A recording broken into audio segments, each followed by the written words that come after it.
अयोध्याकांड 89तमः सर्गः 89वाध्याय। भरत का सेना सहित गंगा पार करके भरद्वाज के आश्रम पर जाना।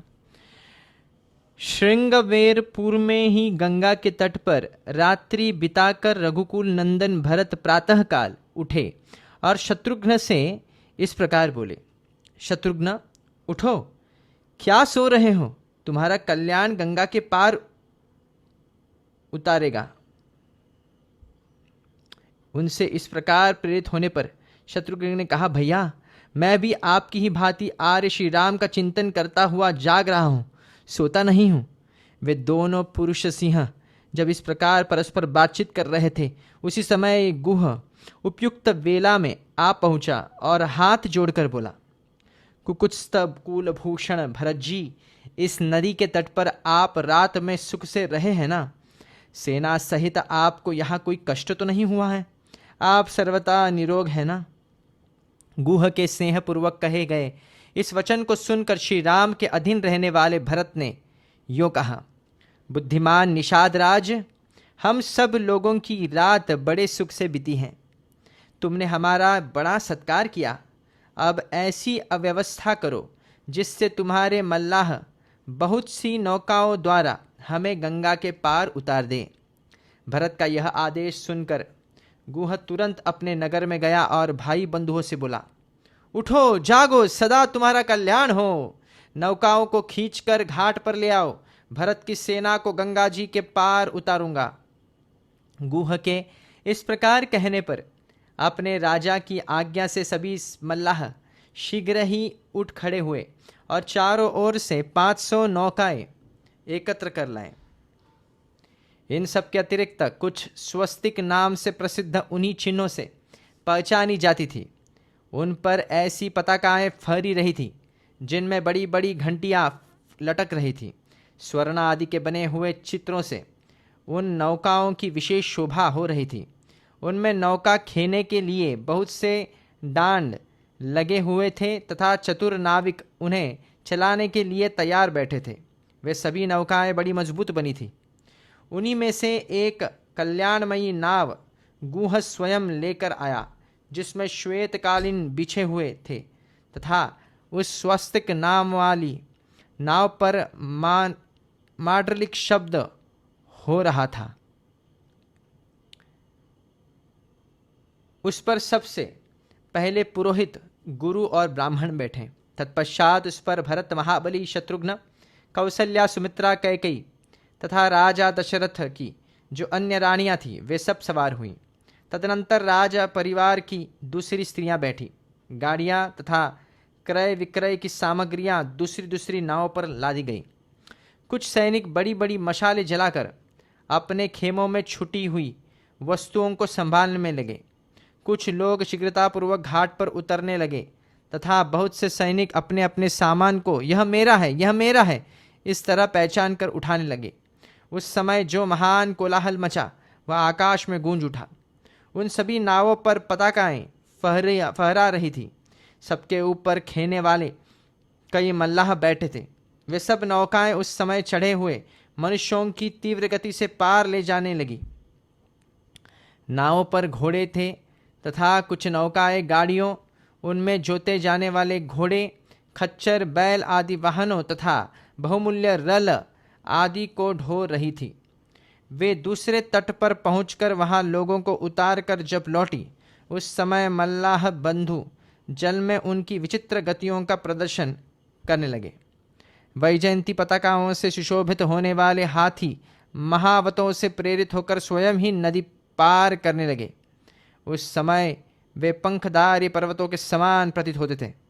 कितने ही मनुष्य नाव पर बैठे थे और कितने ही बांस तथा तिनकों से बने हुए बेड़ों पर सवार थे। कुछ अपनी बाहुओं से ही तैर कर पार हो रहे थे। इस प्रकार मल्लाहों की सहायता से वह सारी पवित्र सेना गंगा के पार उतारी गई।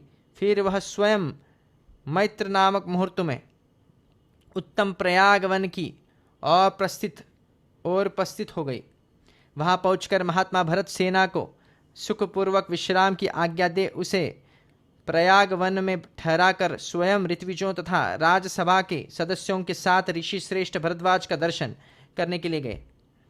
देव पुरोहित महात्मा ब्राह्मण भरद्वाज मुनि के आश्रम पर पहुंचकर भरत ने उन विप्र शिरोमणि के रमणीय एवं विशाल वन को देखा, जो मनोहर पर्णशालाओं तथा वृक्षवलियों से सुशोभित था।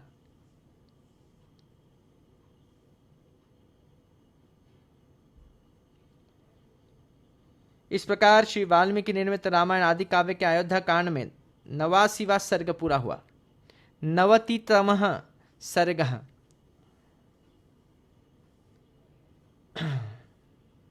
90वां अध्याय भरत और भरद्वाज मुनि की भेंट एवं बातचीत तथा मुनि का अपने आश्रम पर ही ठहरने का आदेश देना।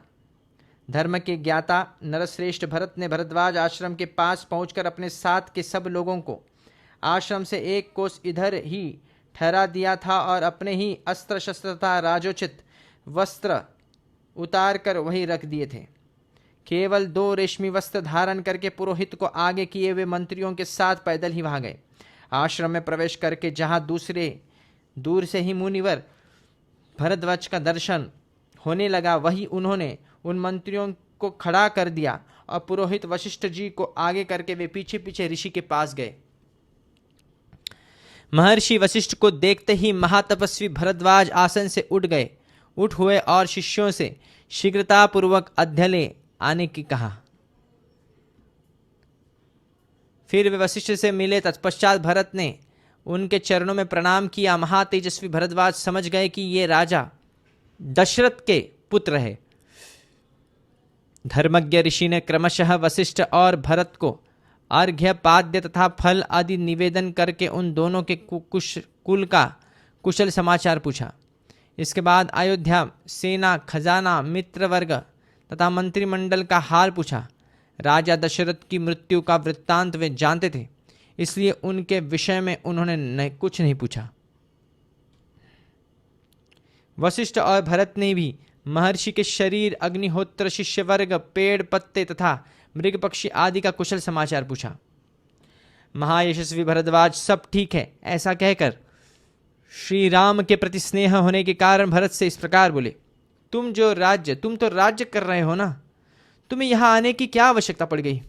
यह सब मुझे बताओ, क्योंकि मेरा मन तुम्हारी ओर से शुद्ध नहीं हो रहा है। मेरा विश्वास तुम पर नहीं जमता है। जो शत्रुओं का नाश करने वाले है, जिस आनंदवर्धक पुत्र को कौशल्या ने जन्म दिया है तथा तुम्हारे पिता ने स्त्री के कारण जिस महायशस्वी पुत्र को 14 वर्षों तक वन में रहने की आज्ञा देकर उसे भाई और पली के साथ ईश, ऐन्द्राग्र, नैत्रित, वारुणार्यण, यमन तथा भगी, जैसा ही वचन हैरोद्र, सार्पस तथा मैत्र, पैत्रो वासव एवच अप्यो वैश्वस्ता ब्राह्मः प्राजशैन्दाद्रास्ततैव च, तो दीर्घकाल के लिए वन में भेज दिया है। उस निरपराध राम, श्री राम और उसके छोटे भाई लक्ष्मण का तुम अकंटक राज भोगने की इच्छा से कोई अनिष्ट तो नहीं करना चाहते हो? ऐसे भरद्वाज मुनि पूछ रहे भरत को। भरद्वाज जी के ऐसा कहने पर दुख के कारण भरत की आंखें डबडबा आई। वे लड़खड़ाती हुई वाणी में उनसे इस प्रकार बोले, भगवान, यदि आप पूज्यपाद महर्षि भी मुझे ऐसा समझते हैं, तब तो मैं हर तरह से मारा गया। यह मैं निश्चित रूप से जानता हूं कि श्री राम के वनवास में मेरी ओर से कोई अपराध नहीं हुआ है, अतः आप मुझसे ऐसी कठोर बात न कहें। मेरी आड़ लेकर मेरी माता ने जो कुछ कहा या किया है, यह मुझे अभिष्ट नहीं है। मैं इससे संतुष्ट नहीं हूं और न माता की उस बात को स्वीकार ही करता हूं। मैं तो उन पुरुष सिंह श्री राम को प्रसन्न करके अयोध्या में लौटा लाने और उनके चरणों की वंदना करने के लिए जा रहा हूँ। इसी उद्देश्य से मैं यहाँ आया हूँ। ऐसा समझकर आपको मुझ पर कृपा करनी चाहिए। भगवान, आप मुझे बताइए कि इस समय महाराज श्री राम कहाँ है? इसके बाद वशिष्ठ आदि ऋत्विजों ने भी यह प्रार्थना की कि भरत का कोई अपराध नहीं है, आप इन पर प्रसन्न हो। तब भगवान भरद्वाज ने प्रसन्न होकर भरत से कहा, पुरुष सिंह, तुम रघुकुल में उत्पन्न हुए हो, तुम में गुरुजनों की सेवा, इंद्रिय संयम तथा श्रेष्ठ पुरुषों के अनुसरण भाव होना उचित ही है। तुम्हारे मन में जो बात है उसे मैं जानता हूँ, तथापि मैं इसलिए पूछा है कि तुम्हारा यह भाव और भी दृढ़ हो जाए तथा तुम्हारी कीर्ति का अधिकाधिक विस्तार हो। मैं सीता और लक्ष्मण सहित धर्मज्ञ श्री राम का पता जानता हूँ। ये तुम्हारे भ्राता श्री रामचंद्र महापर्वत चित्रकूट पर निवास करते हैं। अब कल तुम उस स्थान की यात्रा करना। आज अपने मंत्रियों के साथ इस आश्रम में ही रहो। महाबुद्धिमान भरत, तुम मेरी इस अभिष्ट वस्तु को देने में समर्थ हो, अतः मेरी यह अभिलाषा पूर्ण करो। तब जिनके स्वरूप एवं स्वभाव का परिचय मिल गया था, उन उदार दृष्टि वाले भरत ने तथास्तु कहकर मुनि की आज्ञा शिरोधार्य की तथा उन राजकुमार ने उस समय रात को उस आश्रम में ही निवास करने का विचार किया।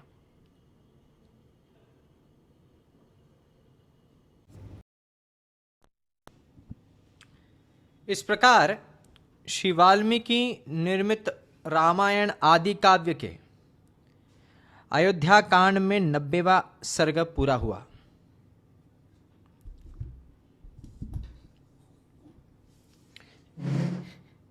एकनवतितमः सर्गः।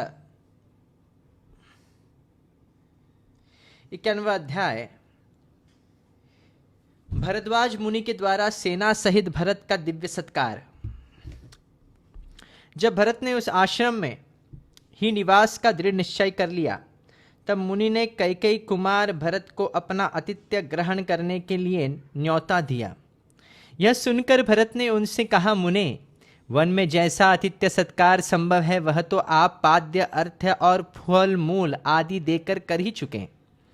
उनके ऐसा कहने पर भरद्वाज जी भरत से हंसते हुए से बोले, भरत, मैं जानता हूँ मेरे प्रति तुम्हारा प्रेम है, अतः मैं तुम्हें जो कुछ दूंगा उसी से तुम संतुष्ट हो जाओगे।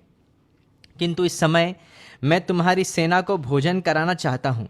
नरश्रेष्ठ, इससे मुझे प्रसन्नता होगी, और जिस तरह मुझे प्रसन्नता हो वैसा कार्य तुम्हें अवश्य करना चाहिए। पुरुष प्रवर, तुम अपनी सेना को किस लिए इतनी दूर छोड़कर यहाँ आए हो? सेना सहित यहाँ क्यों नहीं आए? तब भरत ने हाथ जोड़कर उन तपोधन मुनि को उत्तर दिया, भगवन, मैं आपके ही भय से सेना के साथ यहाँ नहीं आया। प्रभो, राजा और राजपुत्र को चाहिए कि वे सभी देशों में प्रयत्नपूर्वक तपस्वी जनों को दूर छोड़कर रहें, क्योंकि उनके द्वारा उन्हें कष्ट पहुँचने की संभावना रहती है। भगवान, मेरे साथ बहुत से अच्छे अच्छे घोड़े, मनुष्य और मतवाले गजराज है, जो बहुत बड़े भूभाग को ढककर मेरे पीछे पीछे चलते हैं। वे आश्रम के वृक्ष, जल, भूमि और पर्णशालाओं को हानि न पहुँचाए, इसलिए मैं यहाँ अकेला ही आया हूँ। तदनंतर उन महर्षि ने आज्ञा दी कि सेना को यही ले आओ। तब भरत ने सेना को वही बुलवा दिया। इसके बाद मुनिवर भरद्वाज ने अग्निशाला में प्रवेश करके जल का आचमन किया और ओठ पोंछकर भरत के आतिथ्य सत्कार के लिए विश्वकर्मा आदि का आह्वान किया। वे बोले, मैं विश्वकर्मा त्वष्टा देवता का आह्वान करता हूँ। मेरे मन में सेना सहित भरत का आतिथ्य सत्कार करने की इच्छा हुई है। इसमें मेरे लिए वे आवश्यक प्रबंध करे। जिनके अगुआ इंद्र है, उन 3 लोकपालों का अर्थात इंद्र सहित यम, वरुण और कुबेर नामक देवताओं का मैं आह्वान करता हूँ। इस समय भरत का आतिथ्य सत्कार करना चाहता हूँ। इसमें मेरे लिए वे लोग आवश्यक प्रबंध करें। पृथ्वी और आकाश में जो पूर्व एवं पश्चिमी और प्रवाहित होने वाली नदियाँ हैं, उनका भी मैं आह्वान करता हूँ। वे सब आज यहाँ पधारे। कुछ नदियाँ मैरेय प्रस्तुत करे, दूसरी अच्छी तरह तैयार की हुई सुरा ले आवे, तथा अन्य नदियाँ ईख के पोरुओं में होने वाले रस की भांति मधुर एवं शीतल जल तैयार करके रखें। मैं विश्वासु, हाहा और हूहू आदि देव गंधर्वों का तथा उनके साथ समस्त अप्सराओं का भी आवाहन करता हूँ। धृताची, विश्वाची, मिश्रकेशी, अलम्बुषा, नागदत्ता, हेमा, सोमा तथा आद्रिकृतस्थली अथवा पर्वत पर निवास करने वाली सोमा का भी मैं आह्वान करता हूँ। जो अप्सराएं इंद्र की सभा में उपस्थित होती हैं तथा जो देवांगनाएं ब्रह्मा जी की सेवा में जाया करती हैं, उन सब का मैं तुम्बुरु के साथ आह्वान करता हूँ। वे अलंकारों के साथ अलंकारों तथा नित्य गीत के लिए अपेक्षित अन्य उपकरणों के साथ यहाँ पधारे।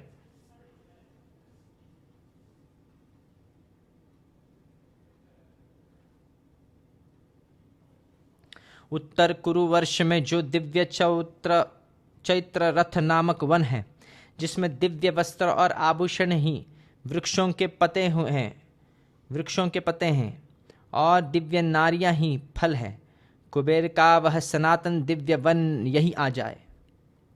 यह भगवान सोम मेरे अतिथियों के लिए उत्तम अन्न, नाना प्रकार के भक्ष्य, भोज्य, लेह्य और चौष्य की प्रचुर मात्रा में व्यवस्था करे। वृक्षों से तुरंत चुने गए नाना प्रकार के पुष्प, मधु आदि पेय पदार्थ तथा नाना प्रकार के फलों के गुदे भी भगवान सोम यहाँ प्रस्तुत करे। इस प्रकार उत्तम व्रत का पालन करने वाले भरद्वाज मुनि ने एकाग्रचित्त और अनुपम तेज से संपन्न हो शिक्षा शास्त्र में बताई गई उच्चारण विधि और व्याकरण शास्त्रोक्त प्रकृति प्रत्यय संबंधी स्वर से युक्त वाणी में उन सबका आह्वान किया। इस तरह आह्वान करके मुनि पूर्वाभिमुख हो हाथ जोड़े मन ही मन ध्यान करने लगे। उनके स्मरण करते ही वे सभी देवता एक एक करके वहाँ आ पहुँचे। फिर तो वहाँ मलय और दरतुर नामक पर्वतों का स्पर्श करके बहने वाली अत्यंत प्रिय और सुखदायिनी हवा धीरे धीरे चलने लगी, जो स्पर्श मात्र से शरीर के पसीने को सुखा देने वाली थी। तत्पश्चात मेघगण दिव्य पुष्पों की वर्षा करने लगे। संपूर्ण दिशाओं में देवताओं की दुंदुभियों का मधुर शब्द सुनाई देने लगा। उत्तम वायु चलने लगी। अप्सराओं के समुदायों का नृत्य होने लगा। देव गंधर्व गाने लगे और सब ओर वीणाओं की स्वर लहरियां फैल गई। संगीत का वह शब्द पृथ्वी, आकाश तथा प्राणियों के कर्ण कुहरों में प्रविष्ट होकर गूंजने लगा। आरोह अवरोह से युक्त वह शब्द कोमल एवं मधुर था, समताल से विशिष्ट और लय गुण से संपन्न था। इस प्रकार मनुष्यों के कानों को सुख देने वाला वह दिव्य शब्द हो ही रहा था कि भरत की सेना को विश्वकर्मा का निर्माण कौशल दिखाई पड़ा। चारों ओर 5 योजन तक की भूमि समतल हो गई। उस पर नीलम और वैदूर्य मणि के समान नाना प्रकार की घनी घास छा रही थी।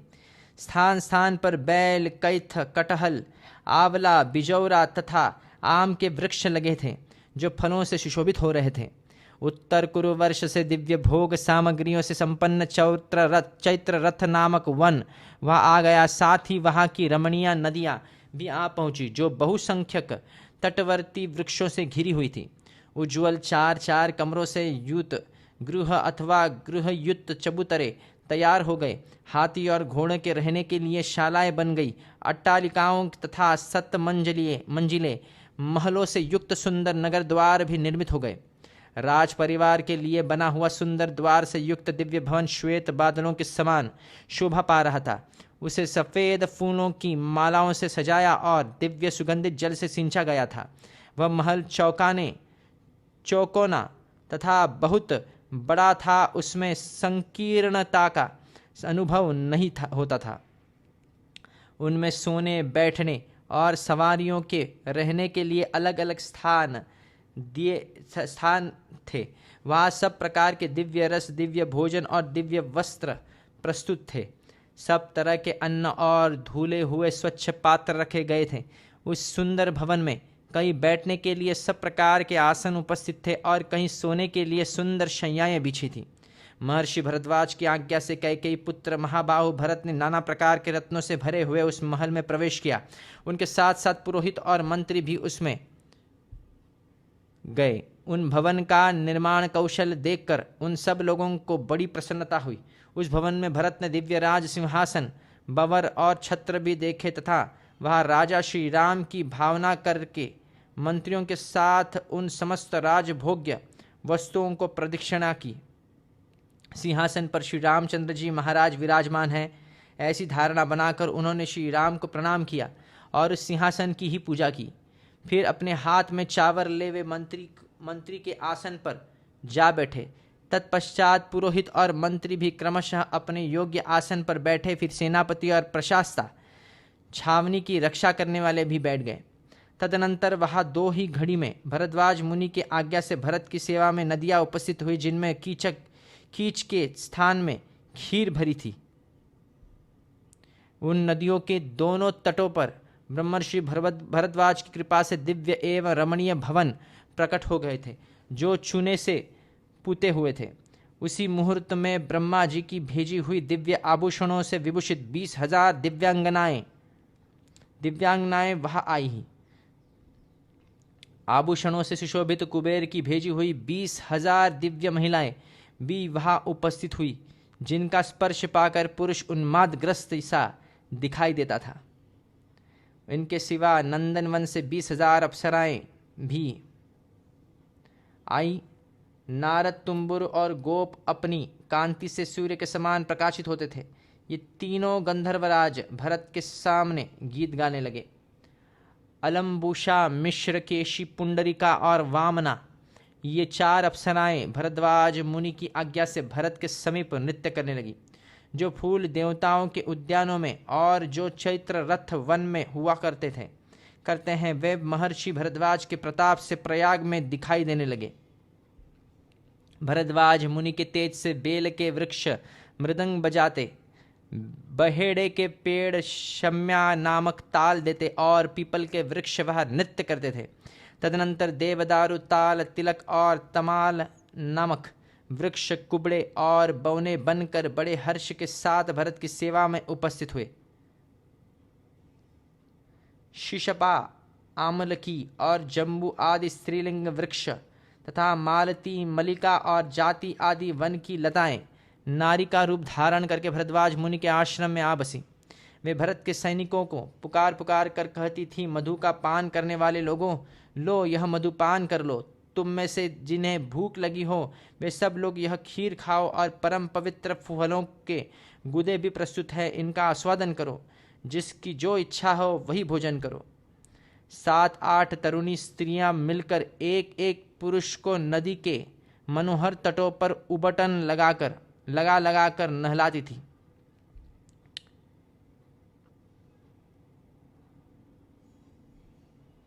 बड़े बड़े नेत्र वाली सुंदरी रमणियां अतिथियों का पैर दबाने के लिए आई थी। वे उनके भीगे हुए अंगों को वस्त्रों से पोंछकर शुद्ध वस्त्र धारण कराकर उन्हें स्वादिष्ट पेय पिलाती थी। तत्पश्चात भिन्न भिन्न वाहनों की रक्षा में नियुक्त मनुष्यों ने हाथी, घोड़े, गधे, ऊंट और बैलों को भली भांति दान, घास आदि का भोजन कराया। इक्ष्वाकु कुल के श्रेष्ठ योद्धाओं की सवारी में आने वाले वाहनों के वे महाबली वाहन रक्षक, जिन्हें महर्षि ने सेवा के लिए नियुक्त किया था, प्रेरणा दे देकर गने के टुकड़े और मधु मिश्रित लावे खिलाते थे। घोड़े बांधने वाले सईस को अपने घोड़े का और हाथीवान को अपने हाथी का कुछ पता नहीं था। सारी सेना वहाँ मत प्रमत्त और आनंद मग्न प्रतीत होती थी। संपूर्ण मनोवांछित पदार्थों से तृप्त होकर लाल चंदन से चर्चित हुए सैनिक अप्सराओं का संयोग पाकर निम्नलिखित बातें कहने लगे। अब हम अयोध्या नहीं जाएंगे, दंडकारण्य में भी नहीं जाएंगे। भरत सकुशल रहे, जिनके कारण हमें इस भूतल पर स्वर्ग का सुख मिला, तथा श्री रामचंद्र जी भी सुखी रहे, जिनके दर्शन के लिए आने पर हमें इस दिव्य सुख की प्राप्ति हुई। इस प्रकार पैदल सैनिक तथा हाथी सवार, घुड़सवार, सईस और महावत आदि उस सत्कार को पाकर स्वच्छंद हो उपर्युक्त बातें कहने लगे। भरत के साथ आए हुए हजारों मनुष्य वहाँ का वैभव देखकर हर्ष के मारे फूले नहीं समाते थे और जोर जोर से कहते थे, यह स्थान स्वर्ग है। सहस्त्रों सैनिक फूलों के हार पहनकर नाचते हंसते और गाते हुए सब और दौड़ते फिरते थे।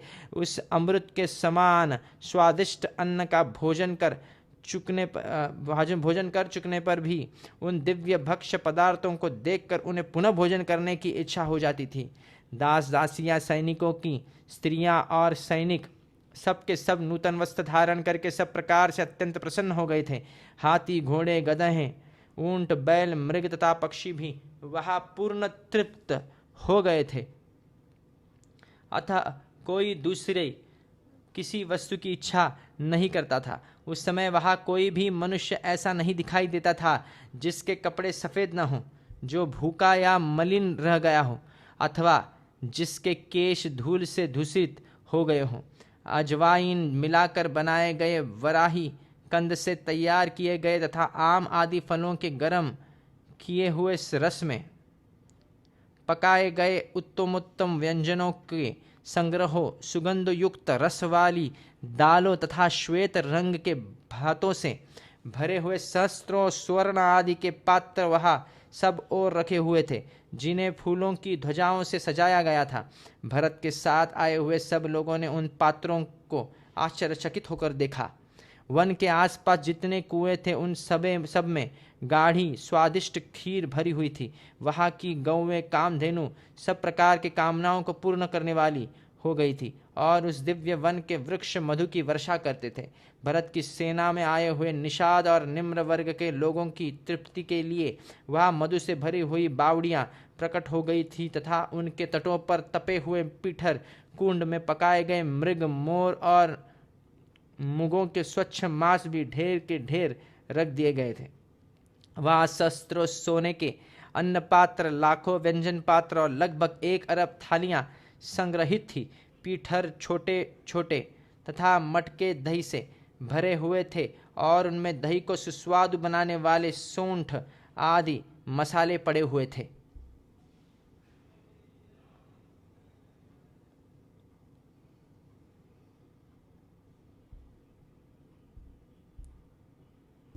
एक पहर पहले के तैयार किए हुए केसर मिश्रित पीत वर्ण वाले सुगंधित तक्र के कई ताला भरे हुए थे। जीरा आदि मिलाए हुए तक रसाल सफ़ेद दही तथा दूध के भी कई कुंड पृथक पृथक भरे हुए थे। शस्करों के कई ढेर लगे थे। स्नान करने वाले मनुष्यों को नदी के घाटों पर भिन्न भिन्न पात्रों में पिसे हुए आंवले, सुगंधित चूर्ण तथा और भी नाना प्रकार के स्नानोपयोगी पदार्थ दिखाई देते थे। साथ ही ढेर के ढेर दांतन जो सफ़ेद कूंचे वाले थे वहाँ रखे हुए थे। संपुटों में घिसे हुए सफ़ेद चंदन विद्यमान थे। इन सब वस्तुओं को लोगों ने देखा। इतना ही नहीं, वहाँ बहुत से स्वच्छ दर्पण, ढेर के ढेर वस्त्र और हजारों जोड़े खड़ाऊ और जूते भी दिखाई देते थे। काजलों सहित कजरऊटे, कंघे, कुर्च, थकरिया, ब्रश, छत्र, धनुष, मर्मस्थानों की रक्षा करने वाले कवच आदि तथा विचित्र शैया और आसन भी वहाँ दृष्टिगोचर होते थे। गधे, ऊंट, हाथी और घोड़ों के पानी पीने के लिए कई जलाशय भरे थे, जिनके घाट बड़े सुंदर और सुखपूर्वक उतरने योग्य थे। उन जलाशयों में कमल और उत्पल शोभा पा रहे थे। उनका जल आकाश के समान स्वच्छ था तथा उनमें सुखपूर्वक तैरा जा सकता था। पशुओं के खाने के लिए वहाँ सब और नील वैदूर्य मणि के समान रंग वाली हरी एवं कोमल घास की ढेरियाँ लगी थी। उन सब लोगों ने वे सारी वस्तुएं देखी। महर्षि भरद्वाज के द्वारा सेना सहित भरत का किया हुआ वह अनिर्वचनीय आतिथ्य सत्कार अद्भुत और स्वप्न के समान था। उसे देखकर वे सब मनुष्य आश्चर्यचकित हो उठे। जैसे देवता नंदन वन में विहार करते हैं, उसी प्रकार भरद्वाज मुनि के रमणीय आश्रम में यथेष्ट क्रीड़ा विहार करते हुए उन लोगों की वह रात्रि बड़ी सुख से बीती।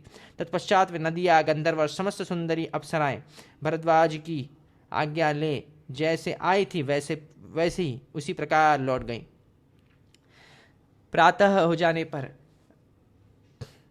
प्रातः सभी लोग उसी प्रकार मधुपान से मत एवं उन्मत्त दिखाई देते थे। उनके अंगों पर दिव्य अगुरु युक्त चंदन का लेप जो का त्यों दृष्टिगोचर हो रहा था। मनुष्यों के उपभोग में लाए गए नाना प्रकार के दिव्य उत्तम पुष्पहार भी उसी अवस्था में पृथक पृथक बिखरे पड़े थे। इस प्रकार श्री वाल्मीकि निर्मित रामायण आदि काव्य के अयोध्याकांड में 91वां सर्ग पूरा हुआ। 92तमः सर्गः 92वां अध्याय।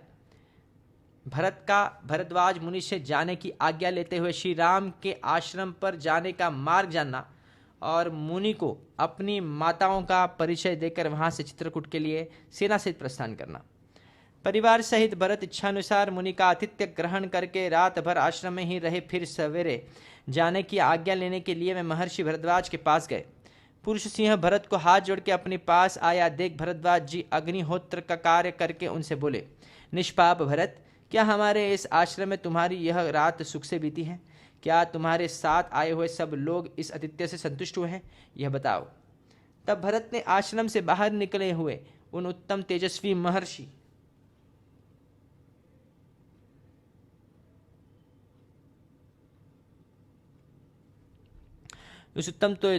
उन उत्तम तेजस्वी महर्षि को प्रणाम करके उनसे हाथ जोड़कर कहा, भगवान, मैं संपूर्ण सेना और सवारी के साथ यहाँ सुखपूर्वक रहा हूँ तथा सैनिकों सहित मुझे पूर्ण रूप से तृप्त किया गया है। सेवकों सहित हम सब लोग ग्लानि और संताप से रहित हो उत्तम अन्न पान ग्रहण करके सुंदर ग्रहों का आश्रय ले बड़े सुख से यहाँ रात भर रहे हैं। भगवान मुनि श्रेष्ठ, अब मैं अपनी इच्छा के अनुसार आपसे आज्ञा लेने आया हूँ और अपने भाई के समीप प्रस्थान कर रहा हूँ। आप मुझे स्नेहपूर्ण दृष्टि से देखिए। धर्मज्ञ मुनीश्वर, बताइए, धर्मपरायण महात्मा श्री राम का आश्रम कहाँ है, कितनी दूर है और वहाँ पहुँचने के लिए कौन सा मार्ग है? इसका भी मुझसे स्पष्ट रूप से वर्णन कीजिए। इस प्रकार पूछे जाने पर महातपस्वी महातेजस्वी भरद्वाज मुनि ने भाई के दर्शन की लालसा वाले भरत को इस प्रकार उत्तर दिया। भरत, यहाँ से 2.5 योजन यानी 10 कोस की दूरी पर एक निर्जन वन में चित्रकूट नामक पर्वत है, जहाँ के झरने और वन बड़े ही रमणीय हैं। प्रयाग से चित्रकूट की आधुनिक दूरी लगभग 28 कोस है अभी की। उसके उत्तरी किनारे से मंदाकिनी नदी बहती है, जो फूलों से लदे सघन वृक्षों से आच्छादित रहती है। उसके आसपास का वन बड़ा ही रमणीय और नाना प्रकार के पुष्पों से सुशोभित है। उस नदी के उस पार चित्रकूट पर्वत है तात। वहां पहुंचकर तुम नदी और पर्वत के बीच में श्री राम की पर्णकुटी देखोगे। वे दोनों भाई श्री राम और लक्ष्मण निश्चय ही उसी में निवास करते हैं। सेनापते, तुम यहाँ से हाथी घोड़ों से भरी हुई अपनी सेना लेकर पहले यमुना के दक्षिणी किनारे से जो मार्ग गया है उससे जाओ। आगे जाकर 2 रास्ते मिलेंगे, उनमें से जो रास्ता बाएं दाब कर दक्षिण दिशा की ओर गया है उसी से सेना को ले जाना। महाभाग, उस मार्ग से चलकर तुम शीघ्र ही श्री रामचंद्र जी का दर्शन पाओगे। अब यहाँ से प्रस्थान करना है। यह सुनकर महाराज दशरथ की स्त्रियां, जो सवारी पर ही रहने योग्य थी, सवारियों छोड़कर ब्रह्म ऋषि भरद्वाज को प्रणाम करने के लिए उन्हें चारों ओर से घेर कर खड़ी हो गई। उपवास के कारण अत्यंत दुर्बल एवं दीन हुई देवी कौशल्या ने, जो कांप रही थी, सुमित्रा देवी के साथ अपने दोनों हाथों से भरद्वाज मुनि के पैर पकड़ लिए। तत्पश्चात जो अपनी असफल कामना के कारण सब लोगों के लिए निंदित हो गई थी, उस कैकेयी ने लज्जित होकर वहां मुनि के चरणों को स्पर्श किया और उन महामुनि भगवान भरद्वाज की परिक्रमा करके वह दीन चित्त हो उस समय भरत के ही पास आकर खड़ी हो गई। तब महामुनि भरद्वाज ने वहां भरत से पूछा, रघुनंदन, तुम्हारी इन माताओं का विशेष परिचय क्या है, यह मैं जानना चाहता हूँ। भरद्वाज के इस प्रकार पूछने पर बोलने की कला में कुशल धर्मात्मा भरत ने हाथ जोड़कर कहा, भगवान, आप जिन्हें शोक और उपवास के कारण अत्यंत दुर्बल एवं दुखी देख रहे हैं, जो देवसी दृष्टिगोचर हो रही है, ये मेरी पिता की सबसे बड़ी महारानी कौशल्या है। जैसे अदिति ने धाता नामक आदित्य को उत्पन्न किया था, उसी प्रकार इन कौशल्या देवी ने सिंह के समान पराक्रम सूचक गति से चलने वाले पुरुष सिंह श्री राम को जन्म दिया है। इनकी बाईं बाह से सटकर जो उदास मन से खड़ी है तथा दुख से आतुर हो रही है और आभूषण शून्य होने से वन के भीतर झड़े हुए पुष्प वाले कनेर की डाल के समान दिखाई देती है, वे महाराज की मझली रानी देवी सुमित्रा है। सत्य पराक्रमी वीर तथा देवताओं के तुल्य कांतिमान ये दोनों भाई राजकुमार लक्ष्मण और शत्रुघ्न इन्हीं सुमित्रा देवी के पुत्र है, और जिसके कारण पुरुष सिंह श्री राम और लक्ष्मण यहाँ से प्राण संकट की अवस्था वनवास में जा पहुंचे हैं तथा राजा दशरथ पुत्र वियोग का कष्ट पाकर स्वर्गवासी हुए हैं, जो स्वभाव से ही क्रोध करने वाली, अशिक्षित बुद्धि वाली, गर्वीली, अपने आप को सबसे अधिक सुंदरी और भाग्यवती समझने वाली तथा राज्य का लोभ रखने वाली है, जो शक्ल सूरत से आर्या होने पर भी वास्तव में अनार्या है, इस कैकेयी को मेरी माता समझिए। यह बड़ी ही क्रूर और पापपूर्ण विचार रखने वाली है। मैं अपने ऊपर जो महान संकट आया हुआ देख रहा हूं, इसका मूल कारण यही है। अश्रु गदगद वाणी से इस प्रकार कहकर लाल आंखें किए पुरुष सिंह भरत रोष से भरकर फुफकारते हुए सर्प की भांति लंबी सांस खींचने लगे। उस समय ऐसी बातें कहते हुए भरत से श्री राम अवतार के प्रयोजन को जानने वाले महाबुद्धिमान महर्षि भरत विजय ने उनसे यह बात कही, भरत, तुम कैकेयी की प्रति दोष दृष्टि न करो। श्री राम का यह वनवास भविष्य में बड़ा ही सुखद होगा। श्री राम के वन में जाने से देवताओं, दानवों तथा परमात्मा का चिंतन करने वाले महर्षियों का इस जगत में हित ही होने वाला है। श्री राम का पता जानकर और मुनि का आशीर्वाद पाकर कृत्य हुए भरत ने मुनि को मस्तक झुका उनकी प्रदक्षिणा करके जाने की आज्ञा ली। सेना को कूच के लिए तैयार होने का आदेश दिया। तदनंतर अनेक प्रकार को वेशभूषा वाले लोग बहुत से दिव्य घोड़ों और दिव्य रथों को जो सुवर्णों से विभूषित थे जोतकर यात्रा के लिए उन पर सवार हुए। बहुत सी हथिनियां और हाथी जो सुनहरे रस्सों से कसे गए थे और जिनके ऊपर पताकाएं फहरा रही थी, वर्षा काल के गरजते हुए मेघों के समान घंटानाद करते हुए वहां से प्रस्थित हुए। नाना प्रकार के छोटे बड़े बहुमूल्य वाहनों पर सवार हो उनके अधिकारी चले और पैदल सैनिक अपने पैरों से ही यात्रा करने लगे। तत्पश्चात कौशल्या आदि रानियां उत्तम सवारियों पर बैठकर श्री रामचंद्र जी के दर्शन की अभिलाषा से प्रसन्नतापूर्वक चली। इस प्रकार श्रीमान भरत नवोदित चंद्रमा और सूर्य के समान कांतिमती शिविका में बैठकर आवश्यक सामग्रियों के साथ प्रस्थित हुए। उस शिविका को कहारों ने अपने कंधों पर उठा रखा था। हाथी घोड़ों से भरी हुई वह विशाल वाहिनी दक्षिण दिशा को घेर कर उमड़ी हुई महामेघों की घटा के समान चल पड़ी। गंगा के उस पार पर्वतों तथा नदियों के निकटवर्ती वनों को जो मृगों और पक्षियों से सेवित थे लांग कर वह आगे बढ़ गई। उस सेना के हाथी और घोड़ों के समुदाय बड़े प्रसन्न थे। जंगल के मृगों और पक्षी समूह को भयभीत करती हुई भरत की वह सेना उस विशाल वन में प्रवेश करके वहां बड़ी शोभा पा रही थी। सर्ग 54 के श्लोक 28 में मूल ग्रंथ में 10 कोस की दूरी लिखी है और यहाँ 2.5 योजन। दोनों स्थलों में 10 कोस का ही संकेत है। रामायण शिरोमणि नामक व्याख्या में दोनों जगह कपि जलाधिकरण न्याय से अथवा एक शेष के द्वारा यह दूरी तिगुनी करके दिखाई गई है। प्रयाग से चित्रकूट की दूरी लगभग 28 कोस की मानी जाती है। रामायण शिरोमणिकार की मान्यता के अनुसार 30 कोस की दूरी में और इस दूरी में अधिक अंतर नहीं है। मील का माप पुराने क्रोश मान की अपेक्षा छोटा है, इसलिए 80 मील की यह दूरी मानी जाती है। इस प्रकार श्री वाल्मीकि निर्मित रामायण आदि काव्य के अयोध्या कांड में 92वां सर्ग पूरा हुआ। 93तमः सर्गः सेना सहित भरत की चित्रकूट यात्रा का वर्णन। यात्रा करने वाली इस विशाल वाहिनी से पीड़ित हो वनवासी युद्धपति मतवाले हाथी आदि अपने युद्धों के साथ भाग चले। रिछ, चित, कबरे, मृग तथा रूरु नामक मृग वन प्रदेशों में पीड़ित दिखाई देते थे। महान कोलाहल करने वाली उस विशाल चतुरंगणी सेना से गिरे हुए धर्मात्मा दशरथ नंदन भरत बड़ी प्रसन्नता के साथ यात्रा कर रहे थे। जैसे वर्षा ऋतु में मेघों की घटा आकाश को ढक लेती थी, उसी प्रकार महात्मा भरत की समुद्र जैसी उस विशाल सेना ने दूर तक के भूभाग को आच्छादित कर लिया था। घोड़ों के समूहों तथा महाबली हाथियों से भरी और दूर तक फैली हुई वह सेना उस समय बहुत देर तक दृष्टि में ही नहीं आती थी।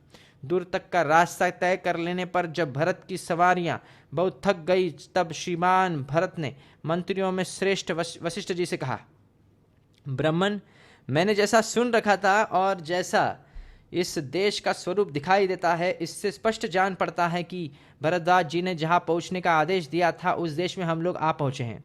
जान पड़ता है यही चित्रकूट पर्वत है तथा वह मंदाकिनी नदी बह रही है। यह पर्वत के आसपास का वन दूर से नील मेघ के समान प्रकाशित हो रहा है।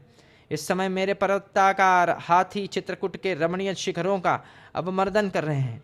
ये वृक्ष पर्वत शिखरों पर उसी प्रकार फूलों की वर्षा कर रहे हैं जैसे वर्षा काल में नील जलधर मेघ उन पर जल की वृष्टि करते हैं।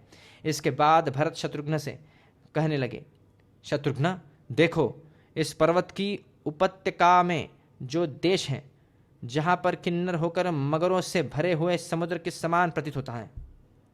सैनिकों के खदेड़े हुए ये मृगों के झंड तीव्र वेग से भागते हुए वैसी ही शोभा पा रहे हैं जैसे शरत काल के आकाश में हवा से उड़ाए गए बादलों के समूह सुशोभित होते हैं। ये सैनिक अथवा वृक्ष मेघ के समान कांति वाली ढालों से उपलक्षित होने वाले दक्षिण भारतीय मनुष्यों के समान अपने मस्तकों अथवा शाखाओं पर सुगंधित पुष्प गुच्छमय आभूषणों को धारण करते हैं।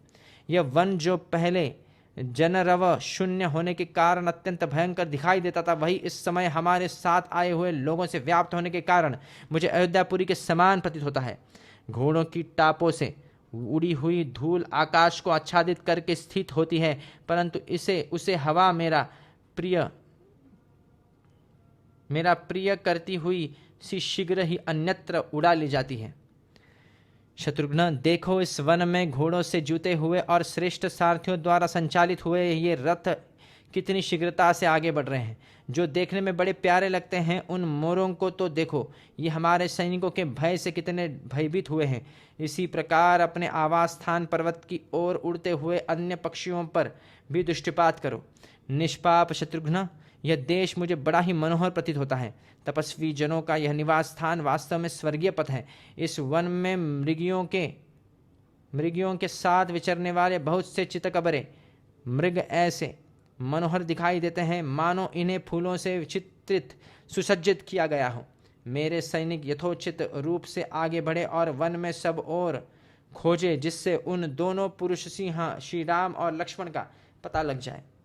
भरत का यह वचन सुनकर बहुत से शूरवीर पुरुष ने हाथों में हथियार लेकर उन वन में प्रवेश किया। तदनंतर आगे जाने पर उन्हें कुछ दूर पर ऊपर को धुआं उठता दिखाई दिया। उस धूम शिखा को देखकर वे लौट आए और भरत से बोले, प्रभो, जहाँ कोई मनुष्य नहीं होता वहाँ आग नहीं होती, अतः श्री राम और लक्ष्मण अवश्य यही होंगे।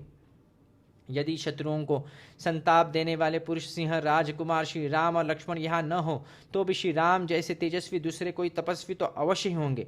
उनकी बातें श्रेष्ठ पुरुषों द्वारा मानने योग्य थी। उन्हें सुनकर शत्रुसेना का मर्दन करने वाले भरत ने उन समस्त सैनिकों से कहा, तुम सब लोग सावधान होकर यही ठहरो, यहाँ से आगे न जाना। अब मैं ही वहाँ जाऊँगा, मेरे साथ सुमंत्र और धृति भी रहेंगे। उनकी ऐसी आज्ञा पाकर समस्त सैनिक वही सब और फैल कर खड़े हो गए और भरत ने जहाँ धुआं उठ रहा था उस ओर अपनी दृष्टि स्थिर की। भरत के द्वारा वहाँ ठहराई ही गई वह सेना आगे की भूमि का निरीक्षण करते हुई भी वहाँ हर्षपूर्वक खड़ी रही, क्योंकि उस समय उसे मालूम हो गया था कि अब शीघ्र ही श्री रामचंद्र जी से मिलने का अवसर आने वाला है। इस प्रकार श्री वाल्मीकि निर्मित रामायण आदि काव्य के अयोध्या कांड में 13वें सर्ग पूरा हुआ। 94तमः सर्गः 94वां अध्याय श्री राम का सीता को चित्रकूट की शोभा दिखाना। गिरिवर चित्रकूट श्री राम को बहुत ही प्रिय लगता था। वे उस पर्वत पर बहुत दिनों से रह रहे थे। एक दिन अमर तुल्य तेजस्वी दशरथ नंदन श्री राम को श्री राम वैदेही विदेह राजकुमारी सीता का प्रिय करने की इच्छा से तथा अपने मन को ही भी बहलाने के लिए अपनी भार्या को विचित्र चित्रकूट की शोभा का दर्शन कराने लगे। मानो देवराज इंद्र अपनी पत्नी सची को पर्वतीय सुषमा का दर्शन करा रहे हो। वे बोले, भद्रे, यद्यपि मैं राज्य से भ्रष्ट हो गया हूँ तथा मुझे अपने हितैषी सुहृदों से विलग होकर रहना पड़ता है, तथापि जब मैं इस रमणीय पर्वत की ओर देखता हूँ तब मेरा सारा दुख दूर हो जाता है। राज्य का न मिलना और सुहृदों का बिछोह होना भी मेरे मन को व्यथित नहीं कर पाता है। कल्याणी, इस पर्वत पर दृष्टिपात तो करो। नाना प्रकार के असंख्य पक्षी यहाँ कलरव कर रहे हैं। नाना प्रकार के धातुओं से मंडित इसके गगनचुंबी शिखर मानो आकाश को बेध रहे हैं। इन शिखरों से विभूषित हुआ यह चित्रकूट कैसी शोभा पा रहा है। विभिन्न धातुओं से अलंकृत अचलराज चित्रकूट के प्रदेश कितने सुंदर लगते हैं। इनमें से कोई तो चांदी के समान चमक रहे हैं, कोई लोह की लाल आभा का विस्तार कर रहे हैं। किन्हीं प्रदेशों के रंग पीले और मंजिष्ट वर्ण के हैं, कोई श्रेष्ठ मणियों के समान उद्भासित होते हैं, कोई पूख राज के समान, कोई स्फटिक के सदृश और कोई केवड़े के फूल के समान कांति वाले हैं, तथा कुछ प्रदेश नक्षत्रों और पारे के समान प्रकाशित होते हैं। यह पर्वत बहुसंख्यक पक्षियों से व्याप्त है तथा भरा हुआ है। वे व्याघ्र आदि हिंसक जंतु अपने दुष्ट भाव का परित्याग करके यहाँ रहते हैं। आम, जामुन, आसन, लोध, प्रियाल, कटहल, धव, अंकोल, भव्य, तिनिश, बेल, तिंदुक, बांस, काश्मरी, मधुपर्णिका, अरिष्ट, नीम, वरण, महुआ, तिलक, बेर, आंवला, कदम्ब, बेत, धनवन, बीजक यानी अनार आदि घनी छाया वाले वृक्षों से, जो फूलों के और फलों से लदे होने के कारण मनोरम प्रतीत होते थे, व्याप्त हुआ यह पर्वत अनुपम शोभा का पोषण एवं विस्तार कर रहा है। इन रमणीय शैल शिखरों पर उन प्रदेशों को देखो जो प्रेम मिलन की भावना का उद्दीपन करके आंतरिक हर्ष को बढ़ाने वाले हैं। वहाँ मनस्वी किन्नर दो दो एक साथ होकर टहल रहे हैं। इन किन्नरों के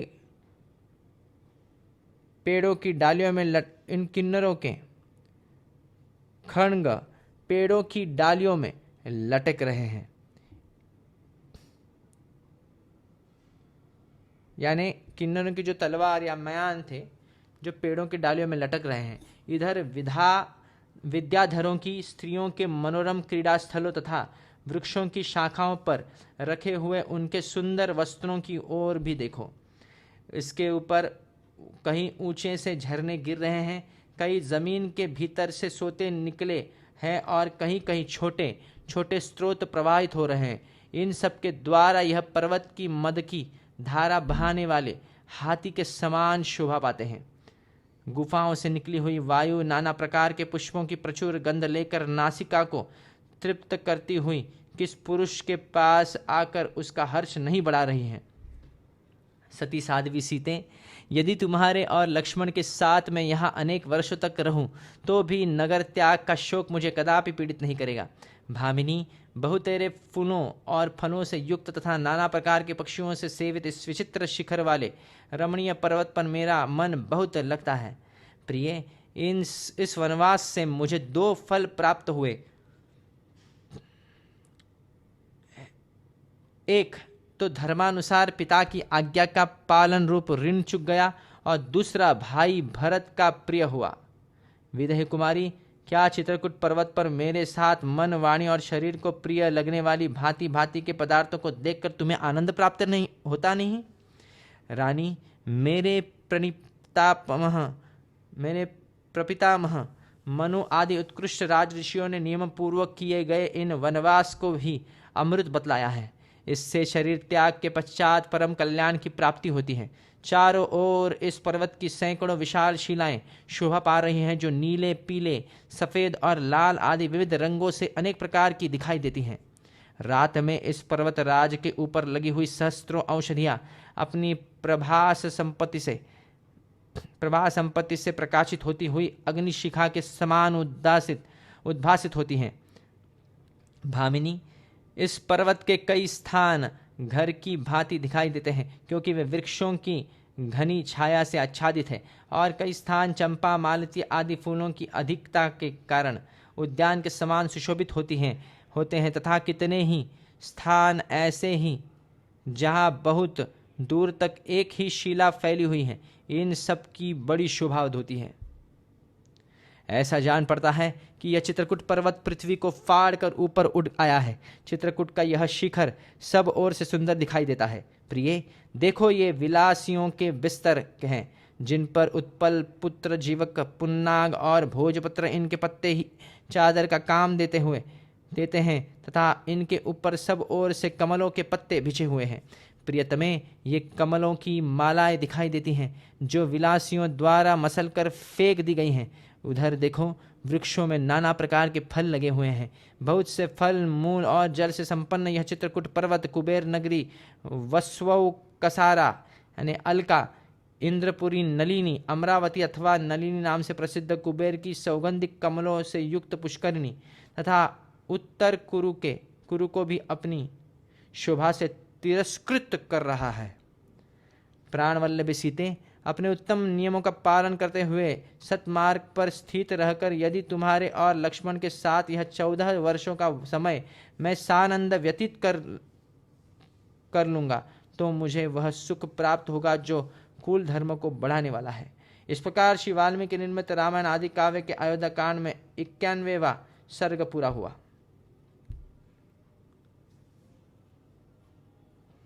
पंचनवतितमः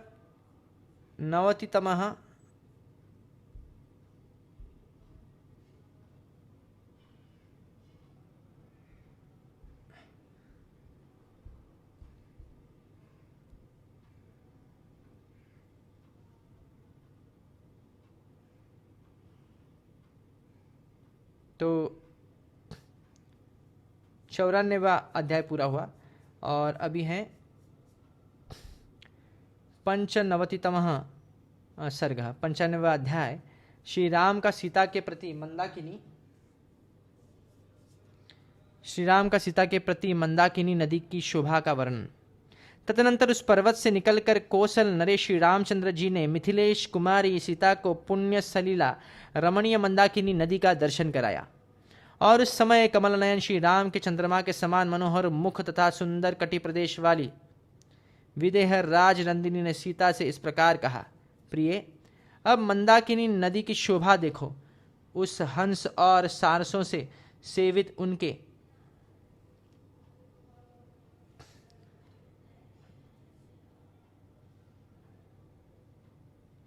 हंस और सारसों से सेवित होने के कारण यह कितनी सुंदर जान पड़ती है। इसका किनारा बड़ा ही विचित्र है। नाना प्रकार के पुष्प इसकी शोभा बढ़ा रहे हैं। फल और फूलों के भार से लदे हुए नाना प्रकार के तटवर्ती वृक्षों से घिरी हुई यह मंदाकिनी कुबेर के सौगंधिक सरोवर की भांति सब ओर से सुशोभित हो रही है।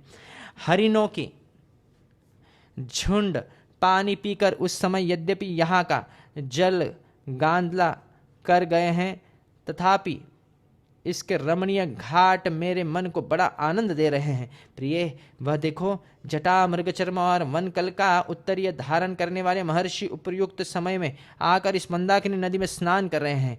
विशाल लोचने ये दूसरे मुनि जो कठोर व्रत का पालन करने वाले हैं, नैतिक नियम के कारण दोनों भुजाएं ऊपर उठाकर सूर्यदेव का उपस्थान कर रहे हैं। हवा के झोंके से जिनकी शिखाएं झूम रही हैं, अतएव जो मंदाकिनी नदी के उभय तटों पर फूल और पत्ते बिखरे रहे हैं, उन वृक्षों से उपलक्षित हुआ यह पर्वत मानो नृत्य सा करने लगा है। देखो, मंदाकिनी नदी की कैसी शोभा है।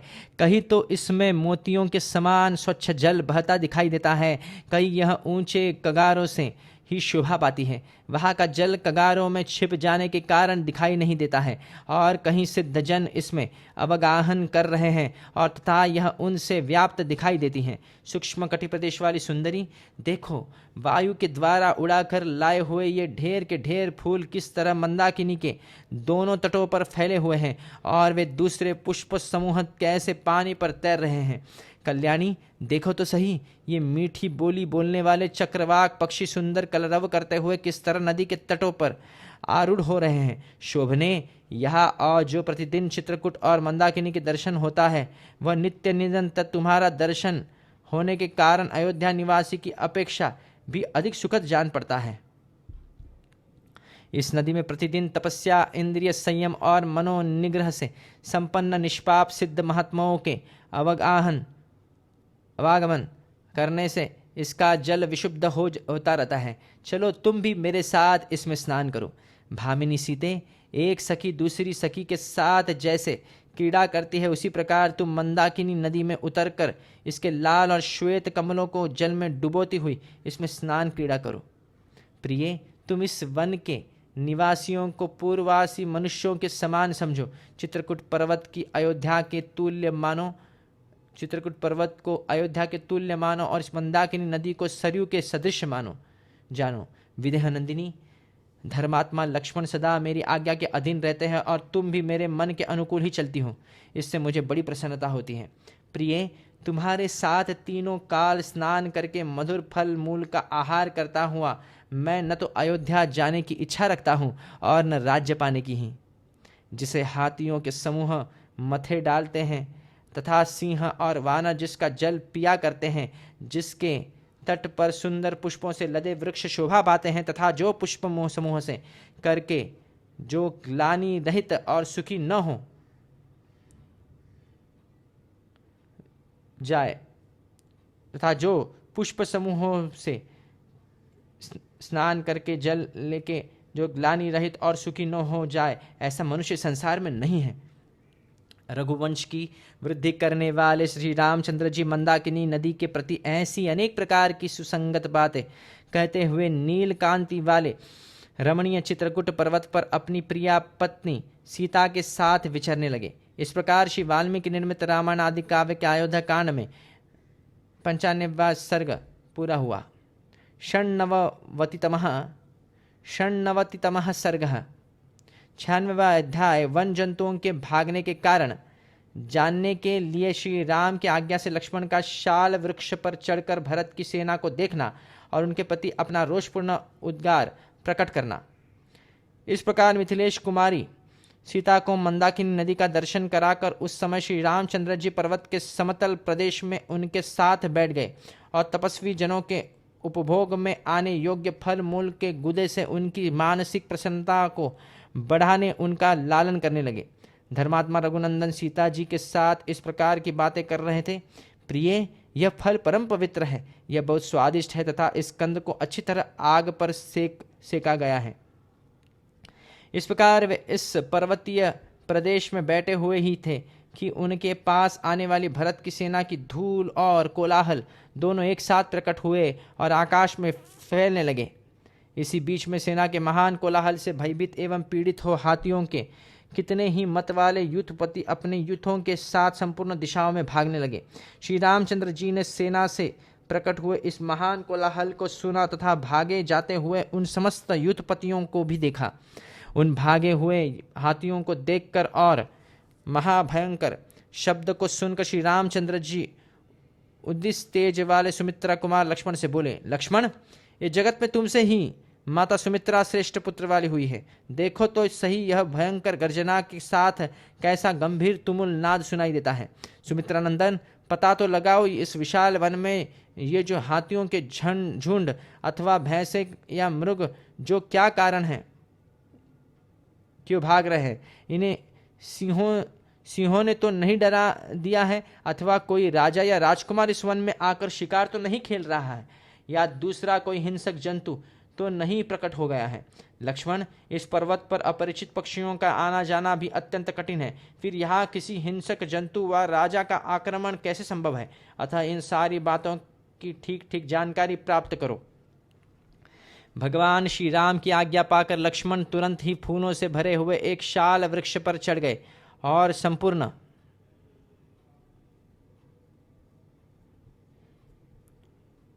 दिशाओं की ओर देखते हुए उन्होंने पूर्व दिशा की ओर दृष्टिपात किया। तत्पश्चात उत्तर की ओर मुंह करके देखने पर उन्हें एक विशाल सेना दिखाई दी जो हाथी, घोड़े और रथों से परिपूर्ण तथा प्रयत्नशील पैदल सैनिकों से संयुक्त थी। घोड़ों और रथों से भरी हुई तथा रथ की ध्वजा से विभूषित हो सेना की सूचना उन्होंने श्री रामचंद्र जी को दी और यह बात की, आर्य अब आप आग बुझा दें, अन्यथा धुआं देखकर यह सेना यही चली आएगी। देवी सीता गुफा में जा बैठे। आप अपने धनुष पर प्रत्यंचा चढ़ा लें और बाण तथा कवच धारण कर लें। यह सुनकर पुरुष सिंह श्री राम ने लक्ष्मण से कहा, प्रिय सुमित्र कुमार, अच्छी तरह देखो तो सही, तुम्हारी समझ में यह किसकी सेना हो सकती है। श्री राम के ऐसा कहने पर लक्ष्मण रोष से प्रज्वलित हुए अग्निदेव की भांति उस सेना की ओर इस तरह देखने लगे मानो उसे जलाकर भस्म कर देना चाहते हैं, और इस प्रकार बोले, भैया निश्चय ही यह कैकेयी पुत्र भरत है, जो अयोध्या में अभिषिक्त होकर अपने राज्य को निष्कंटक